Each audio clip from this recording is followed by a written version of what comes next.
ВМРО ДПМН денес одржа прес на темата председателски кандидат Стево Пендаровски, при тоа прашувајќи дали тој е должник на некој наркоклан. Стево Пендаровски, пред да биде избран за председател во 2019 година, велеше дека не му паѓа на памет да амнестира криминалци.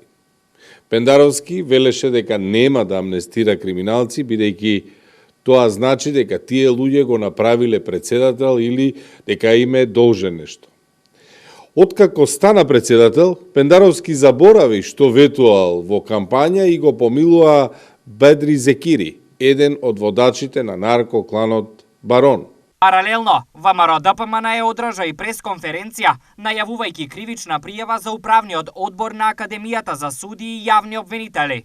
И оној главен испит за влез на слушатели во Академијата, кој што треба да се полага само електронски и е европско правило, го сменија и по исклучок ставија дека може истиот да се полага и по писмен пат, затоа што ДУИ, СДСМ и Кренар Лога имаат веќе однапред подготвен список за следните 130 слушатели на оваа академија кои што треба да бидат идни судии и обвинители.